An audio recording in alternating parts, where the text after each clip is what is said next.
우선 그 명제하고 그 다음에 조건에 대해서 얘기할 수 있을 것 같은데 거기에 대해서 좀 간략하게 좀 얘기해 줄게.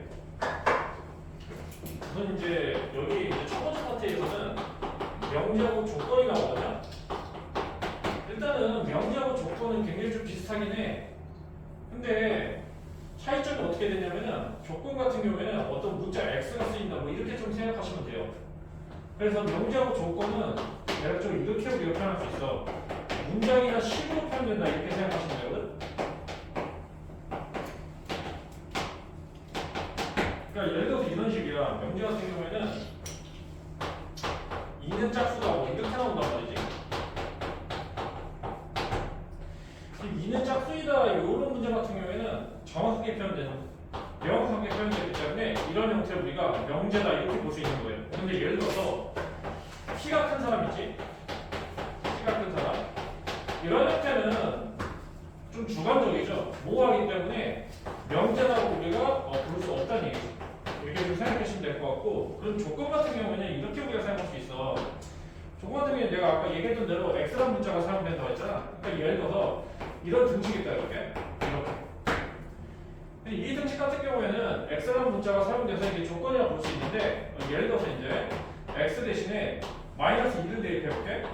그래서 이제 계산 하시면 이거는 마이너스 3이 나오면서 0이 아니게 되고, 근데 예를 들어서 이제 두 번째로 x 대신에 마이너스 2분의 1을 대입해볼게요. 그러면 좌변하고 우변이 딱 같아지잖아. 그래서 이 케이스 같은 경우에는 참인 조건이 있게 되시고 위에 있는 케이스는 거짓인 조건이다 이렇게 우리 얘기할 수 있는 거예요. 이 정도 알아두시면 될 것 같아요. 자, 그래서 두 번째 명제 부정에 대해서 좀 얘기해볼게. 지금까지 명제하고 조건에 대한 간략한 얘기를 내가 해본 거고, 부정 같은 경우는 우리가 이렇게 쓸 수 있어. 명제를 이제 P로 이렇게 표현하자는 거지. 이렇게 P로 만약에 표현을 했을 때, 요거에 이제 부정 있지? 요거의 부정은 이렇게 표현할 수 있어. 물결 모양 P 이렇게 쓰시면 되거든? 이 물결 모양 뭐냐면은, not P 이렇게 부르게 돼요. not P. 그럼 부정의 뜻을 이렇게 생각하시면 돼. 말 그대로 반대 의미다 이렇게 생각하시면 돼. 반대 의미. 그러니까 P라는 명제의 반대 의미다 이렇게 생각하시면 되거든요. 그래서 예를 들어서 내가 그러면 이런 명제를 좀 써볼게. 어떻게 나왔냐면 기존에 이런 명제가 있다고 해볼게. 6은 짝수이다.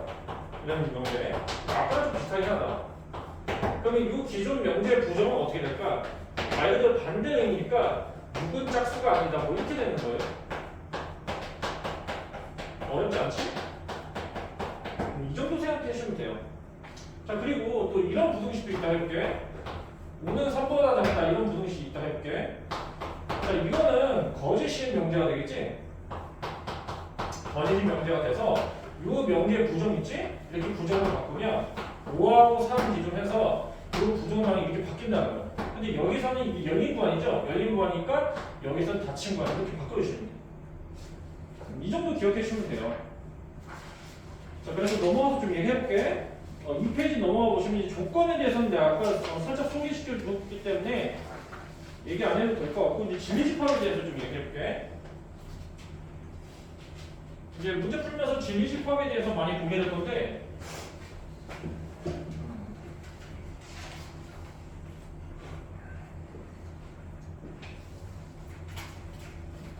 진리집합 얘기해볼게. 진리집합의 의미는 집합이긴 한데 각각의 원소가 참이되는 집합이라고 생각하시면 돼요. 각각의 원소가 참이되는 집합이다. 이런 식으로 생각하시면 돼요.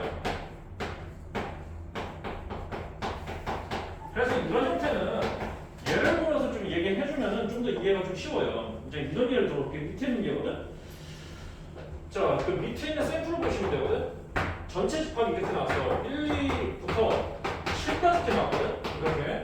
7까지 나온 상태에서 여기서 P하고 Q라는 조건이 이렇게 나왔다는 거야. P는 2부터 시작해서 6까지고 그 다음에 Q는 X제곱이다 뭐 이런 형태로 나왔거든요. 여기서 각각의 진리집합을 보라고 했어.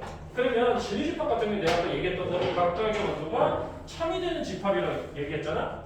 자, 그래서 기존에 있는 이 조건 있죠? 스몰 p를 라지 p로 일단 바꿔보세요. 집합은 반드시 대문자를 써주셔야 돼. 그리고 여기에 해당되는 원소는 각각의 원소가 참여되는 원소다 보니까 이 조건이 들어가면 된단 말이죠. 여기 보시면 2보다 크지? 3부터 시작해서 5까지가 돼. 해서 여기다 3, 4, 5 이렇게 적으시면 돼요. 어렵지 않죠? 되게 쉬울 거야. 자, 그 다음에 Q 같은 경우는 또 구해볼게. Q는 X제곱이 1이라는 이런 형태잖아. 여기서 보시면 사실상 이거 풀만 1이 나오거든? 근데 이 전체 집합이 들어간 형태는 뭐야? 플러스 1만 들어가지. 그래서 Q라는 진례 집합의 원소는 1이 나오고 이렇게 써주시면 돼요. 어렵지 않지? 자, 그래서 3페이지 좀 넘어갈게. 3페이지 넘어가서 뭐 이거 조건의 부정인데 아까 내가 그 명제의 부정에 대해서 얘기했기 때문에 뭐 크게 얘기는 뭐 안 해줘도 될 것 같아. 샘플 하나만 좀 들어줄게. 아까 내가 뭐 간략하게 얘기했기 때문에 이거 괜찮을 거예요. 예를 들어서 자 이런 조건이 있다 이렇게. 자 조건에 x라는 문자가 반드시 포함되어야 된다고 했어. 자 이런 형태의 부등식이 있다는 거예요. 이런 형태의 조건의 부정으로 좀 바꿔주겠다는 얘기예요. 그러면 어떻게 되겠어? x-3하고 2는 그대로 쓰시고 이 부등호 방향을 이렇게 바꾸시면 된다는 거지. 알겠지? 뭐 크게 어렵지 않을 거야. 자, 그 다음에 밑에 있는 형태에 대해서 이제 살짝 소개시켜줄게. 여기서 보시면 조건 P하고 Q 뭐 이렇게 나왔거든? 그 다음에 조건 P 그리고 Q 뭐 이렇게 나온 형태에 대해서 몇 가지 또 소개시켜주고 그 다음 페이지로 또 넘어가 볼게요. 자, 첫 번째 이런 케이스가 나온 거야. 조건 P 또는 Q 뭐 이렇게 조건 P 또는 조건 Q 이렇게 그 다음에 두 번째는 조건 P하고 Q가 있는데 그리고 관계로 이루어진 형태에 대해서 좀 얘기해볼게. 이렇게 자, 이 형태는 내가 이제 진리집합으로 좀 나타내볼게요. 그럼 어떻게 되겠어? 조건 P하고 Q를 대문자 P하고 Q로 좀 바꿔주시면 돼. 이런 식으로 이렇게 바꿔준 다음에 또는이라는 관계를 어떻게 써주시면은 여기서 합집합계로 써주시면 돼. 이렇게 그 다음에 두 번째 조건 P 그리고 조건 Q 같은 경우에는 마찬가지로 대문자를 써주시는데 그리고 관계를 이렇게 교집합으로 나타내시면 된단 말이죠. 이 정도 기억하시면 될 것 같아요. 자 그리고 두 번째 같은 경우에는 이걸 얘기해 볼게.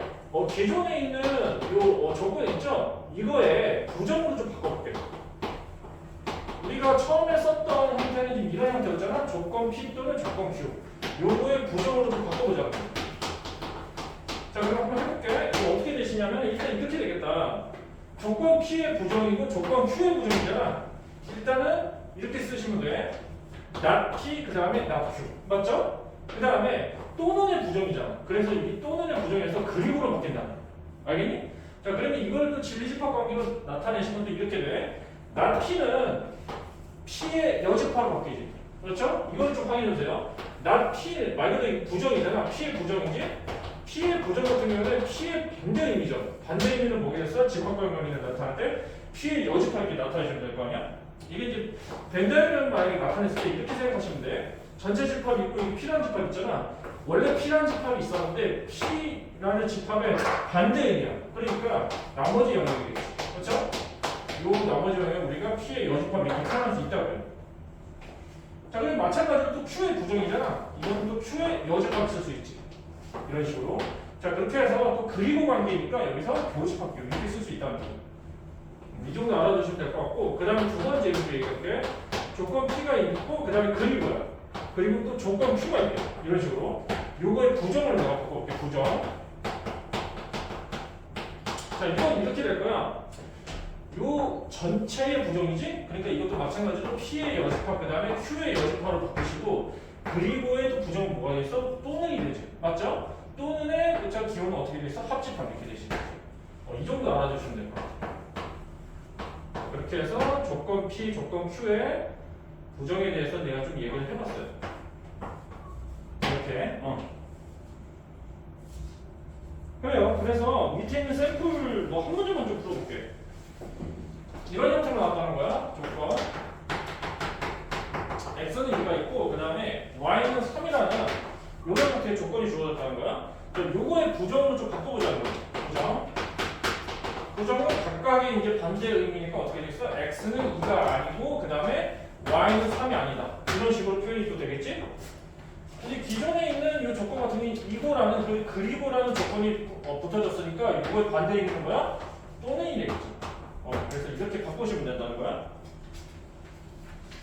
그래서 명제하고 조건, 그 다음에 구정에 대해서 이제 내가 얘기해본 거고, 그 다음에 4페이지 얘기해볼게. 좀 내용이 좀 많긴 해요. 명제 파트에서는. 이제 드디어 약간 이제 본격적으로 이제 들어간 거지. 우리가 이제 기존 명제를 이제 P 아니 명제 P 또는 명제 Q라고 표현했는데 이번에는 명제 P는 Q다. 이런 형태에 대해서 좀 얘기를 해볼게. 근데 기존 명제와 형태가 좀 달라요. 여기서는 명제이긴 한데 P는 Q다 이렇게 표현해요. 이렇게 P는 Q다. 그럼 여기서 P 같은 경우에는 가정이라고 생각하세요. 가정. 가정을 생각할 수 있고 이거 Q는 결론이라고 생각할 수 있단 말이죠. 예를 들어서 아까 얘랑 좀 비슷해. 2는 짝수이다 뭐 이런 형태가 됐었지. 그럼 여기서 2는이라는 무슨 말이 있어? 이게 가정이 되는 거지. 그리고 짝수다라는 결론이 된다. 이렇게 구분할 수 있다는 거죠. 자, 해서 이런 형태 이거 P고 이게 Q다 이렇게. 안녕. 그래봤는데 이쪽에 있는 준 거. 이 정도 기억해 주시면 돼요. 자, 그래서 밑에 있는 예제 보면서 내가 좀 얘기해줄게.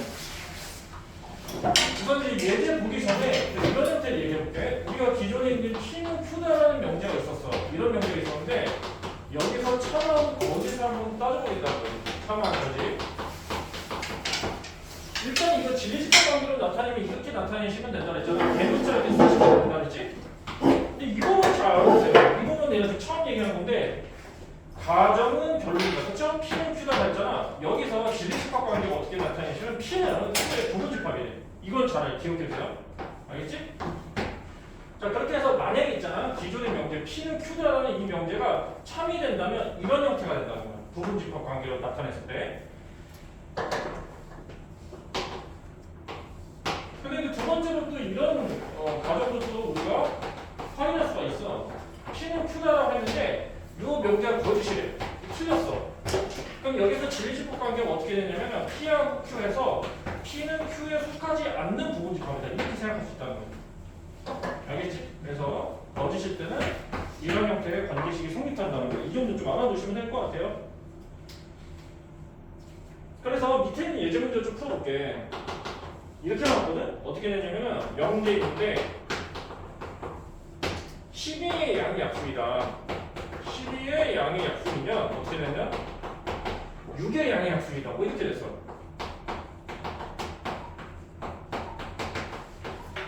이렇게.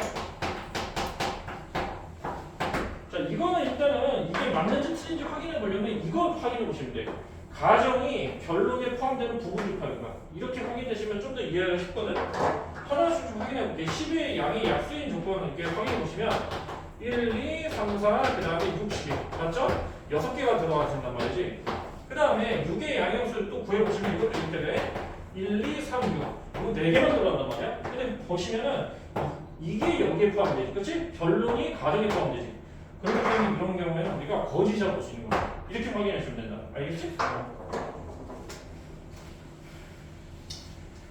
그래요. 그 다음에 이제 5페이지 넘어갈게. 뭐 크게 어려운 건 없을 거야. 6페이지부터 이제 좀 더 난이도가 좀 올라간 형태니까.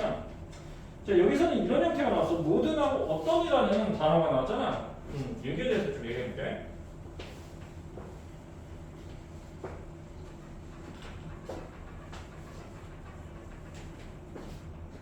이거는 내가 바로 예를 통해서 좀 바로 좀 얘기를 좀 해줄게. 이건 좀 괜찮을 거야.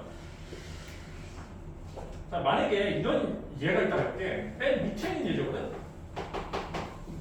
5페이지 맨 밑에 있는 예제를 어떻게 나왔냐면 첫 번째로 모든 실수 x에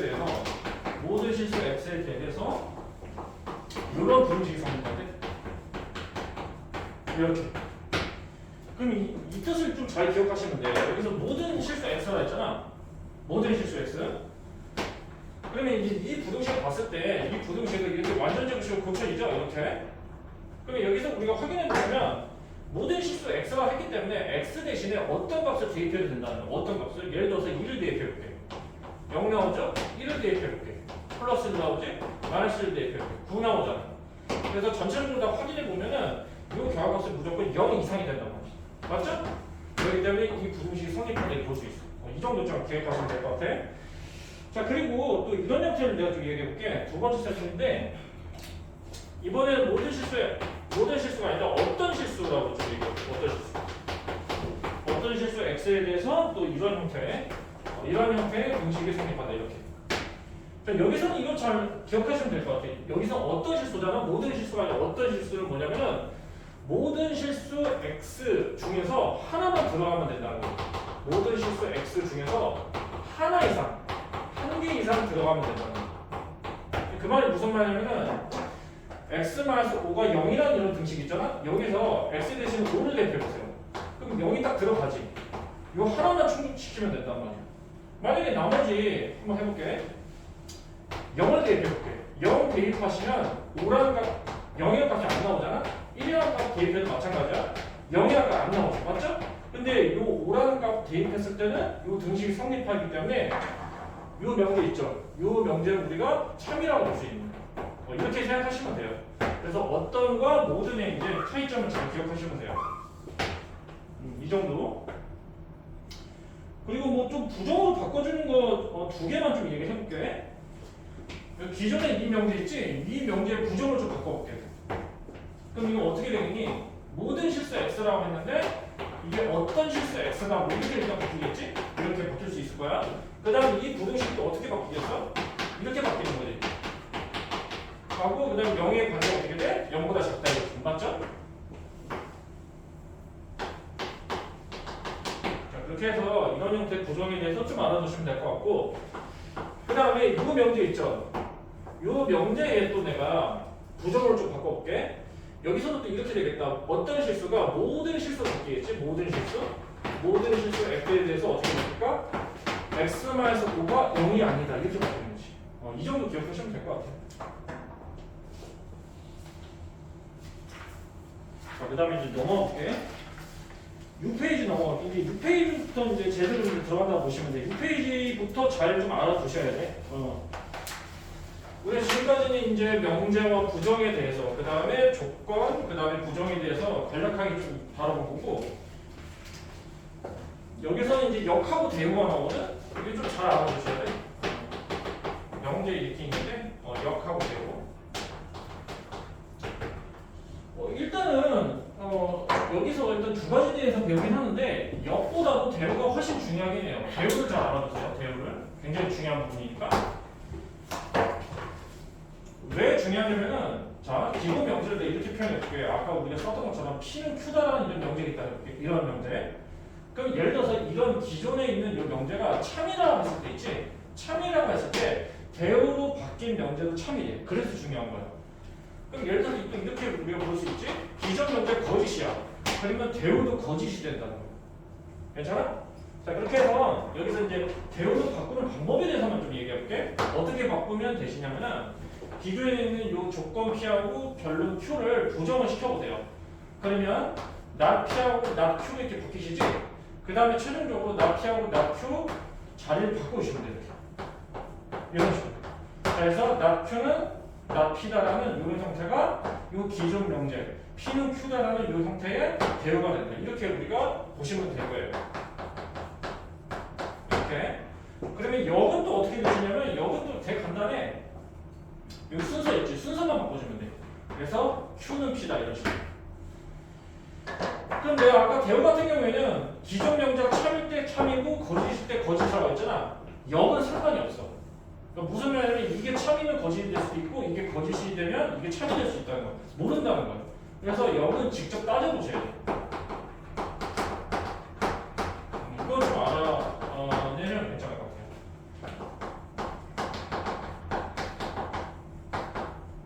알겠죠?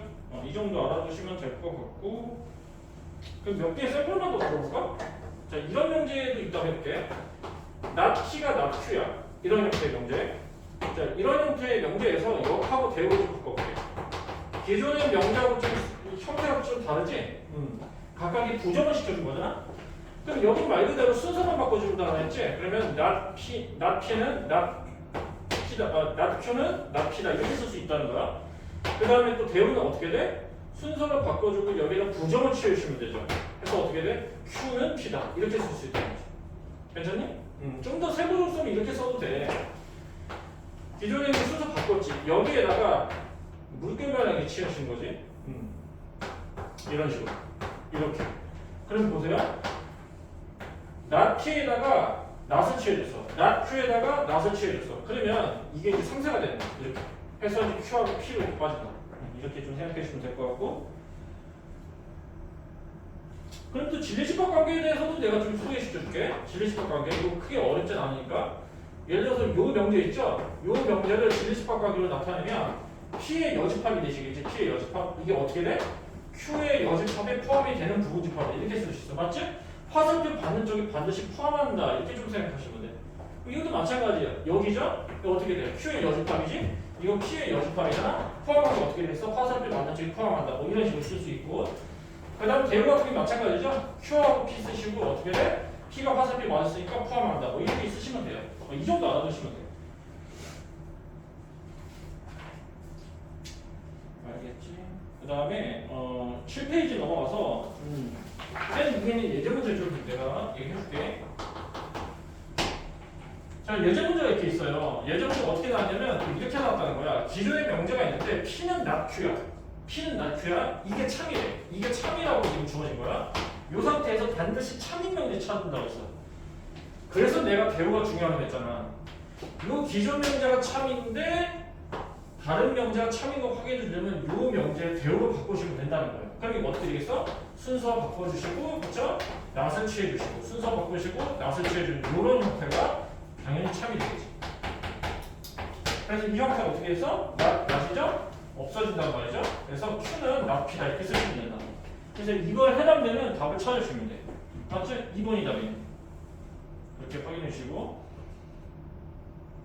아니네 5번이 답이네. 그렇죠? 5번.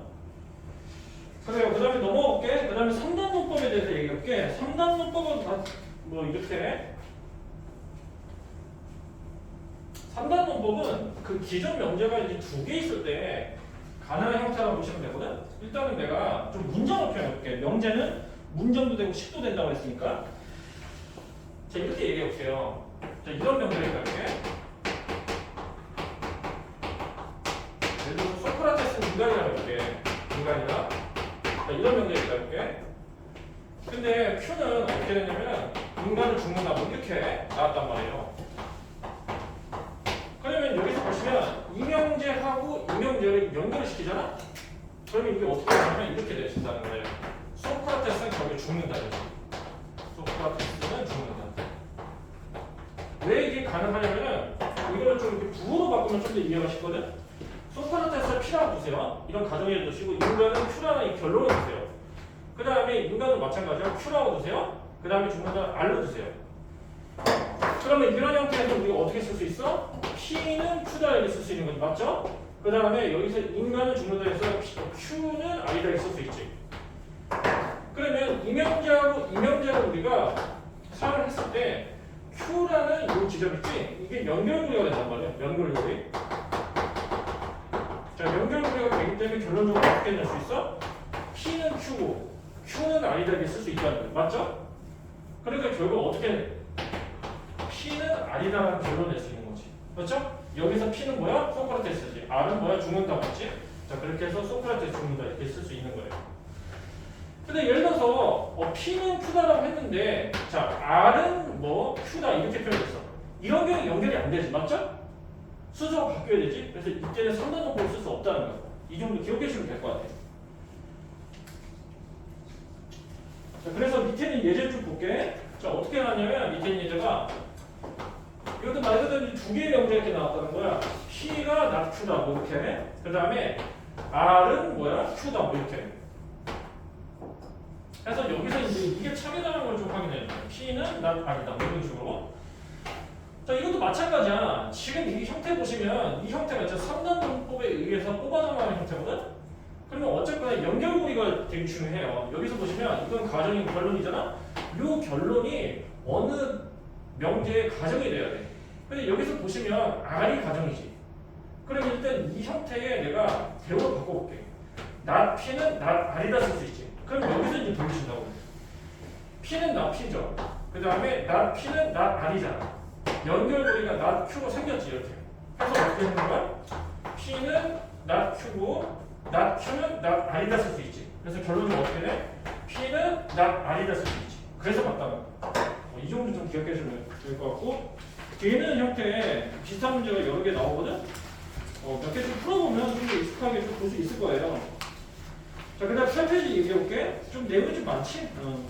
내용이 좀 많아. 충분 조건, 필요 조건 얘기해 볼게. 우리가 기존에 명제에 대해서 진리집합 관계 기억나시지? 화살표 맞는 쪽이 포함한다 했잖아. 그거랑 비슷한 내용이라고 보시면 돼. 크게 뭐 어려운 건 없을 거고, 근데 충분 조건, 필요 조건 중요하니까 잘 알아두세요. 충분 조건, 필요 조건 나오거나 필요 충분 조건까지 나와.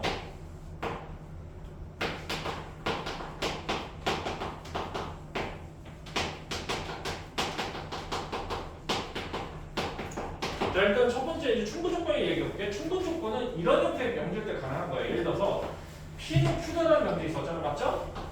이렇게. 근데 여기서 보시면 화살표가 좀 하나 나왔잖아. 여기서 화살표를 하나 더 추가시켜볼게. 이런 식으로. 살짝 똑같은 거야. 그럼 여기서 이제 P는 우리가 뭐라고 하냐면 이렇게 부른다는 거야. P는 Q이기 위한 충분 조건이다. 이렇게 생각하시면 돼요. 그러니까 화살표 맞는 쪽 반대 있죠. 이쪽을 우리가 충분 조건을 생각하시면 돼요. 그 다음 Q 있죠. Q는 어떻게 되냐면 Q는 P이기 위한 필요 조건이라고 생각하시면 돼요.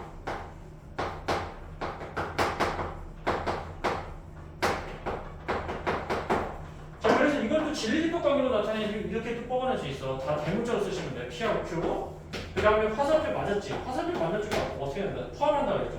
이렇게 나타내시면 돼. 괜찮지? 아마 이거 외우기 쉬울 때는 이렇게 좀 확인하시면 돼. 화살표 맞는 쪽 있잖아. 화살표 맞았으니까 필요했다고 생각하세요. 그래서 필요 조건. 그럼 금방 외우기 쉽잖아? 그 다음 P는 어떻게 반대쪽이지. 반대니까 충분 조건이다. 이런 식으로 생각하시면 돼요. 어쨌거나 포함 관계 나타내시면 이렇게 나타낼 수 있다는 거지. 괜찮죠? 그래서 내가 충분 조건, 필요 조건에 대해서 이제 얘기를 해본 거고, 그 다음에 필요 충분 조건에 대해서 얘기했고요. 필요 충분 조건은 이런 형태로 우리가 얘기해. 예를 들어서 P는 Q다라는 이런 명제가 있다고 해. 근데 동시에 있잖아. Q도 P라는 이런 명제가 있다고 해. 동시에 충족하는 거. 이건 약간 특이한 경우거든. 여기서 보시면 진리집 관계를 나타냈을 때 P는 Q에 속하는 부분집합이고 하면서 Q는 P에 속하는 부분집합이 한 거야. 이렇게. 자, 그러면 여기서 우리가 이렇게 나타낼 수 있다는 거죠. 요 집합하고 요 집합 관계성을 이용해서 결국에 P는 Q다. 뭐 이런 결론을 낼 수 있다는 거야. 이거 아마 기억나실 거야. 기존에 있는 집합이 같잖아? 그러면 이거 우리 부분집합 관계를 이렇게 나타낼 수 있잖아. P는 Q에도 속하면서 Q는 P에도 속한다. 이거 얘기하는 거예요. 자, 그렇게 해서 이런 관계성 있죠. 이러한 명제가 두 개가 동시에 성립할 때는 우리가 볼 수 있다. P는 Q이기 위한 필요 충분 조건이다. 이렇게 쓸 수 있다. 그다음 반대도 마찬가지야. Q는 또 어떻게 됐어? Q는 P이기 위한 필요 충분 조건이다. 괜찮죠? 사실상 필요 충분 조건은 같은 거예요. 그냥 같을 때 가능하다고 생각하시면 돼요. 알겠죠? 자, 그러면 밑에 있는 예제 문제들 얘기해볼게. 어떻게 나오냐면 필요 충분 조건이 뭐 이렇게 나왔다는 거죠. 아까 문제 한 몇 개 풀었기 괜찮을 거야. 자, 이렇게 나와서 X가 실수래. X가 실수인데 자, 조건 두 개가 있다는 거야. P는 X는 1고 Q는 X제곱 4래. 뭐 이렇게 나와. 그럼 여기서 이제 확인이 잘 될 거야. 이게 이제 확인할 때는 이게 이거의 충분 조건이고 이게 이거의 필요 조건 확인할 때는 집합과 집합 간의 관계를 좀 보시면 돼. 이거는 풀마 2지. 플러스 마이너스 2죠. 그러면 플러스 마이너스 2가 2를 좀 포함하고 있잖아. 그럼 진리식 관계를 냈다면 어떻게 되냐? P는 Q에 속하는 부분 집합에게 쓸 수 있지. 그럼 이거를 결국에 우리가 필요 충분 조건, 그렇죠? 확인하기 위해서는 이렇게 또 쓸 수가 있죠. P는 Q, 그렇죠? 충분 조건이다. P는 Q이기 위한 충분 조건이 이렇게 쓸 수 있다는 거지. 그래서 결론적으로 P는 이렇게 Q이기 위한 충분 조건이다. 이렇게 쓸 수 있고, 그다음 반대로 Q 있죠? Q는 P이기 위한 필요 조건이다. 이렇게 쓸 수 있다는 거죠. 이 정도 기억하시면 돼요. 집합 간의 관계 보시고 화살표 방향을 확인하시면 된다. 포함하는 거니까 화살표 맞았다. 화살표 맞았으니까 P 흘렸다. P로 조건 해주고.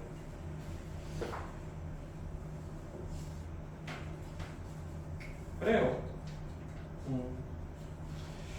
자, 그러면 그 맨 밑에 있는 예제 문제도 내가 좀 풀어볼게. 이것도 금방 될 거예요. 여기서는 이제 수직선으로 나타낸 형태거든. 자, 수직선으로 나타낸 형태인데 우선 이제 명제가 이렇게 나타나는 거는 첫 번째 t 같은 경우에는 x의 절대값이 2 이하다 이렇게 나타냈고 그 다음에 여기서 q 같은 경우에는 x가 뭐야? 5 미만이다 이렇게 나왔다는 거야. 여기서 진리집합은 그쵸? p하고 q가 되겠지. 라지 p, q 이렇게 되실 거고. 자, 그럼 하나 좀 확인해 볼게. p라는 명제 같은 경우에는 x의 범위가 어떻게 된다고요? 마이너스 2부터 2까지가 되신다는 거지? 자, 그러신 다음에 한번 수익선 그려보세요. 그럼 한눈에 좀 잘 보이거든? 요게 마이너스 2부터 2까지죠. 여기서부터 이쪽까지 그릴 수 있어. 그 다음에 두 번째 어떻게 돼? 이게 5 미만이죠. 5 미만이니까 오른쪽 찍고 이런 식으로 찍을 수 있어. 이런 식으로 왼쪽으로 쭉 뻗어가지. 그럼 이 노란색 영역과 흰색 영역 비교해보세요. 노란색 영역이 흰색 영역에 포함하고 있잖아. 맞지? 포함하고 있다는 건 어떻게 돼? 진리집합 관계로 나타냈을 때 P는 Q에 속하는 부분집합을 쓸 수 있지. 맞죠? 그럼 이거를 우리가 또 이렇게 쓸 수 있다는 거예요. 화살 표시하면 P는 Q다. 이런 식으로. 맞지? 그 결국 어떻게 됐어? P는 Q이기 위한 충분조건이다. 쓸 수 있다는 거죠. P는 Q이기 위한 충분조건이다. 마찬가지죠? Q 같은 경우는 어떻게 됐어? Q는 T이기 위한 필요 조건이다. 이렇게 쓸 수 있다는 거예요. 이 정도 표현해주면 될 것 같아요. 크게 뭐 어려운 거 없을 거니까. 그래요. 그 다음에 9페이지 넘어갈게. 아직 얘기할 게 좀 많네. 명제 증명이거든? 명제 증명은 크게 두 가지로 나눠져 있어요. 말 그대로 증명이잖아? 그러니까 기존 명제를 어떻게 증명할 거냐를 좀 생각을 해보니까 크게 두 가지에 대해서 좀 생각을 해본 거예요. 일단 첫 번째로 대우법이 있어. 대우법. 그러니까 대우법에 대해서 내가 많이 얘기해주면 기존 명제 있잖아. 기존 명제가 P는 Q다. 이런 명제가 있다 이렇게.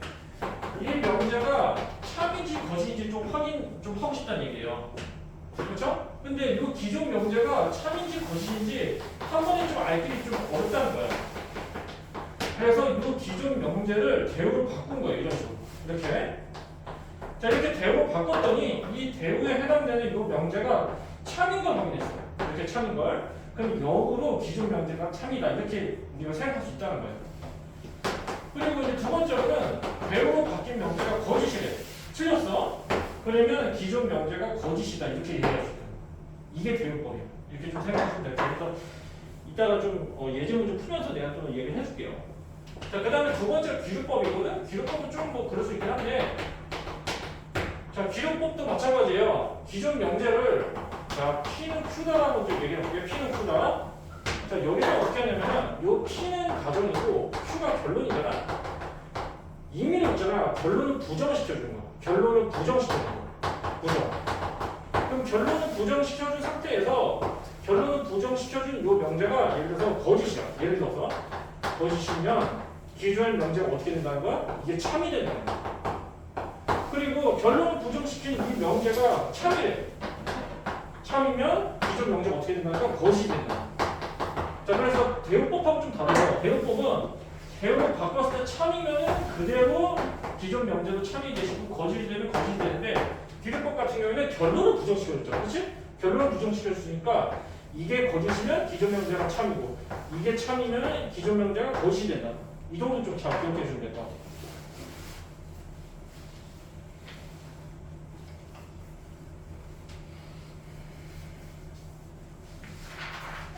자, 그래서 넘어가서 이제 절대부등식 얘기해 볼게.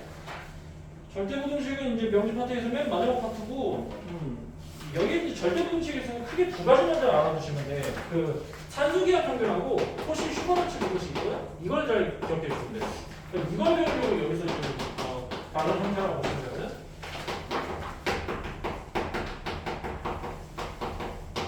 지금 산수기하 평균하고 코시 슈퍼노츠 부등식 중에서 특징하는 산수기하 평균 있지? 이걸 잘 알아두셔야 돼. 이거는 많이 쓰여. 문제 다룰 때. 잘 기억해 주세요. 산수기하 평균은. 되게 중요한 거니까. 일단은 뭐 여기서 보시면은 첫 번째 파트에서는 뭐 산수기하 평균은 안 나왔는데 일단 산수기하 평균을 먼저 얘기해주고 그 다음에 절대 부등식에 대해서 몇 가지 내가 소개시켜줄게요. 여기서 산수기하 평균한테 이렇게 볼 수 있어. 어떤 조건이 있냐면 자 A하고 B가 모두 양수란 전제 조건이 있다. 이렇게. 양수야. 그럼 어떻게 되시냐? A 플러스 B에다가 B를 나눈 값 있지. 이를 나눈 값이 어떻게 된다는 거야? 루트 A보다 크거나 같다는 거. 이 형태를 잘 기억해 주세요. 그럼 여기서 등호 붙을 때 있지. 요 등호 붙을 때는 어느 전제 조건이 있냐면 이렇게 돼요. A하고 B가 같을 때 생긴다는 거. 이걸 잘 기억해 주세요. 여기 등호 붙을 때 있지. 그래서 여기서 큰 틀로 보시면 2분의 A 플러스 B 있지? 이게 뭐냐면 이게 산술평균이 되는 거야. 이게 산술평균. 이게 산술평균. 그 다음에 루트 A 곱하기 B 있지? 이게 기하평균이야. 그래서 산수평균이 기본적으로 기하평균보다 크거나 같다는 거지. 이걸 좀 알아두시면 돼. 그럼 이제 산수평균은 얘는 이렇게 볼 수 있어. 예를 들어서 A하고 B라는 과목이 있다 이렇게. A라는 과목이 90점이야. B라는 과목이 85점이야. 80점 넘게. 그러면 이 두 과목의 평균은 어떻게 돼? 이거잖아. 맞지? 더해준 다음에 이로 나누시면 되잖아. 맞죠? 이게 이제 산수평균이라고 좀 기억하시면 되고 기하평균 있죠? 이건 이렇게 좀 기억하시면 돼. 자, 이런 직사각형이 있다 이렇게. 직사각형에서 밑변의 길이가 6고 세로 길이가 8이야. 높이가 8이야. 그러면 이거 같은 넓이 있지. 같은 넓이인 정사각형을 확인해볼게. 이거 넓이가 16이죠. 그럼 여기 정사각형의 합면이 어떻게 돼? 4가 되지. 이런 식으로. 맞죠? 그래서 이거 사람 값이 어떻게 된다는 거야? 이 직사각형의 이 직사각형 넓이가 같아지면 합면의 길이가 된다는 거야. 이게 기하평균이라고 보시면 돼. 자, 그래서 이것도 이제 식으로 표현하면 이렇게 되세요. 여기서 보시면 직사각형 넓이가 6 곱하기 8이지? 맞죠? 그럼 정사각형 넓이는 4 곱하기 제곱이 이런 식으로. 맞죠? 그래서 이 변의 길이를 어떻게 구할 수 있다? 여기를 전체 제곱근을 실어주면 돼. 이런 식으로.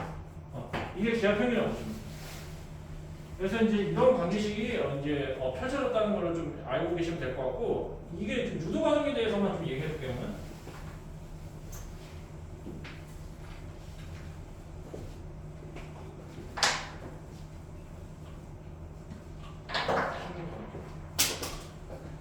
기하평균이 왜 산수 기하평균보다 크거나 같은지에 대해서 얘기를 해보면은 식을 넘겨서 확인하면 돼. 이거 보시면 자 이게 산수 평균이라 했잖아.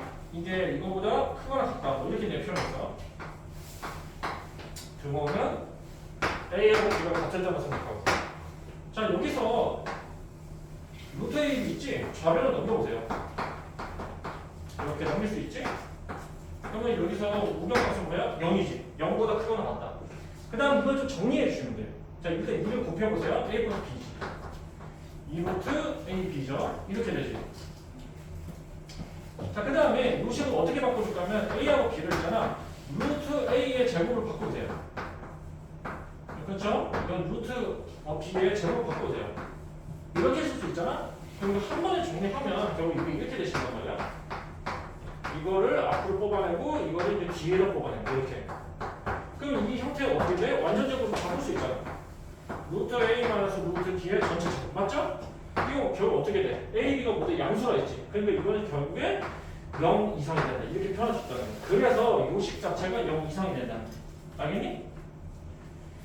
자, 그리고 등호 붙을 때는 0이 된다 했지? 이것도 보세요. 등호 붙을 때 어떻게 된다 했어? 왼쪽에 있는 식 보면 루트 A하고 루트 B가 반드시 같아야 되지. 맞지? 루트 A가 루트 B가 같는 순간 0이 나오잖아. 맞지? 그럼 이 식을 살짝 좀 변경해 보세요. 양변 제곱시키면 A는 B가 나오죠. 자, 그렇게 해서 A하고 B가 같을 때 이 등호가 보인다. 이렇게 좀 이해하시면 돼요.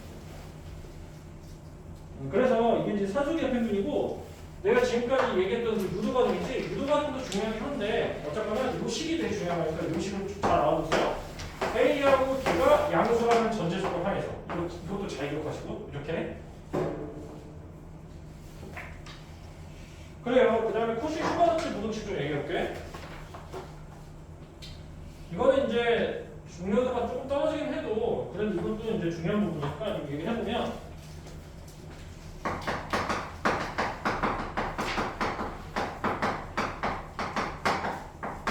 일단은 코시 휴가자체 이 두 사람이 이 부등식을 얘기를 했대요. 그럼 여기서 이제 어느 전제 조건이 있냐면, 자, 이런 전제 조건이 있어.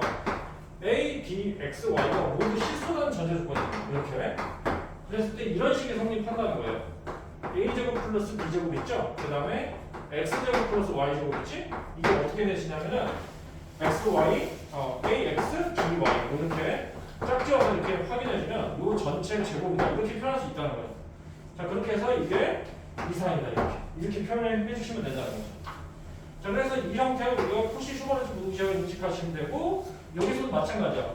등호가 붙을 때 있거든요. 등호 붙을 때는 이런 형태로 성립돼. A분의 X가 B분의 Y.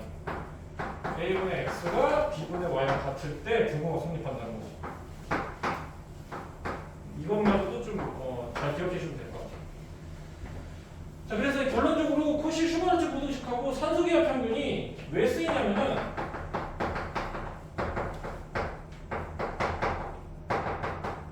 결론적으로 얘기했을 때는 최소값하고 최대값 구해줄 때 쓰여요, 보통. 최소값하고 최대값.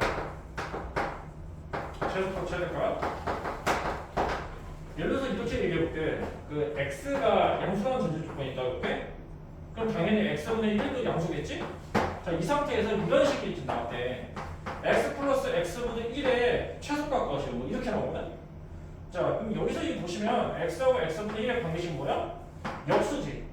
그러면 여기서 우리가 산소의 평균 이용해줄 때 이런 형태가 지금 띄게 돼요. 결국에 이 루트로 이거 곱하기 이거 해주면 x 곱하기 x분의 1이잖아? 이게 역수면서 이게 날라가. 이게 날라가면서 이 형태가 있잖아. 상수값이 나오는 거야. 그러니까 우리가 알고 싶은 최소값이 구체적으로 나온다는 거지. 그래서 여기서 이거 2가 되지? 결국 어떻게 돼? 요거 더하기 요거의 최소값이 2가 된다는 거야. 이렇게 구해주면 돼. 그러니까 산소기하 평균은 이렇게 역수관계로 나타내줬을 때 우리가 뽑아낼 수 있는 형태라고 좀 기억하시면 돼요. 알겠지?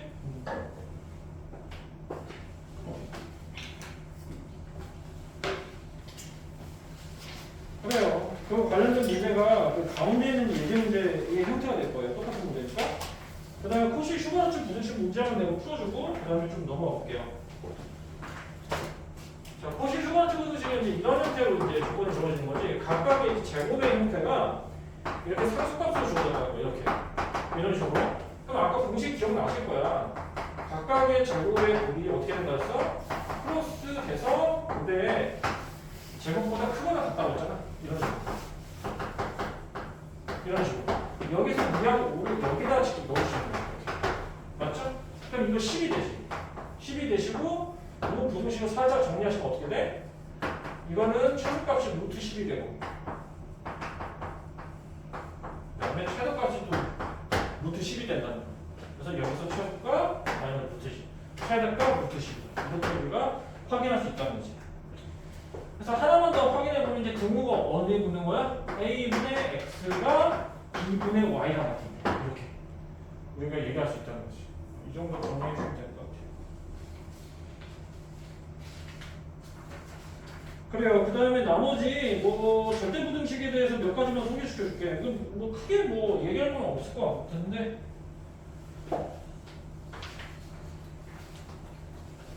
절대 부등식이 이런 거야. 그 x의 어떤 값을 대입하더라도 항상 그 부등식이 성립한다는 거야. 그러니까 제일 좋은 샘플이 이런 샘플이거든. 이건 이제 뭐 수상에서 곱셈 공식에서 많이 봤던 형태니까 이런 형태 있지. A, B, B, C, C 있지. 이런 형태는 반드시 0 이상이라는 거야. 왜냐면 이거 보세요. 이거 아마 기억나실 거야. 2분의 1에다가 완전 제곱식의 합으로 나타냈었잖아. 이렇게. 맞지? 이렇게 바꿀 수 있잖아. 이렇게. 그럼 보시면 이거 0 이상이죠. 이것도 0 이상이죠. 이것도 0 이상이죠. 그렇죠? 더해봤자 이것도 0 이상이잖아. 자, 그렇게 해서 이런 형태의 식 있죠? A, B, C에 어떤 값이 대입되더라도 무조건 0 이상이라는 거예요. 이렇게 좀 생각하시면 될 거고 이게 절대 부등식. 어떤 값 대입하더라도 항상 이 부등식이 성립하는 형태예요. 자, 그 다음에 두 번째는 당연히 이거 좀 괜찮을 거예요. A제곱 그 다음에 2AB 그 다음에 플러스 B제곱 있지? 자, 이것도 이렇게 나타낼 수 있잖아. 어떻게 나타내? 완전식을 고쳐주면 A 풀마 B의 제곱 이렇게 나타낼 수 있지? 이것도 마찬가지야. 완전 제곱식이지. 그래서 이것도 0 이상이라고 표현할 수 있다는 거. 이 부분 얘기하는 거예요. 자, 그 다음에 세 번째, 맨 위에는 1번이라고 했는데, 자, 이런 형태 이렇게. 자, 플러스가 표현해볼게, 이렇게. A제곱부터 B제곱까지 여기서 앞에 있는 게 AB야, AB. 이거 같은 경우는 완전적으로 바로 안 고쳐져. 어떻게 고칠 수 있냐면 일단 이렇게 고칠 수 있을 거야. 요거 두 개 묶고요. 이렇게 바꿔보세요. 이런 식으로 고칠 수 있지? 그럼 여기서 남는 게 뭐야? 4분의 b제곱이지. 4분의 b제곱이 b제곱이 되기 위해서는 여기는 이걸 더해주면 된다. 이런 식으로 쓸 수 있어. 그러면 이 부분 있죠? 이 부분은 무조건 0 이상이지. 이 부분 보세요. b제곱은 0 이상이지. 4분의 3 곱제곱부터 0 이상이지. 그러니까 이게 0 이상이다 쓸 수 있다는 거지. 괜찮죠? 이 정도 확인이 될 것 같고 마찬가지예요. 마이너스가 이렇게 붙었어. 마이너스 AB야. 이것도 이제 요거 비슷한 형태로 A-2분의 B가 돼. 이렇게. 근데 어차피 여기 뒤에는 행사보다 4분의 B제곱이지. 이게 매칭 되려면 4분의 3 B제곱이 더해주면 되죠? 이것도 마찬가지. 0 이상이죠? 0 이상이지? 0 이상이 된다는 그렇지. 이런 것도 기억해 주면 돼요. 그래서 이 세 번째 식용만 좀 잘 기억해 주면 될 것 같고. 그래. 자, 그래서 전체적으로는 다 얘기를 했으니 넘어가도 될 것 같아요. 넘어가도 될 것 같고. 자, 그러면 우선 내가 문제풀이 시간을 찾아 줄게요. 문제풀이 시간을 찾아 줄 테니까 일단은 내가 얘기한 데까지 딱 풀어보시고 거기서 모르는 부분 내가 뽑아서 풀어준 다음에 또 대표 유형 문제 또 같이 좀 풀어줄게. 몇 번까지 풀어보시냐면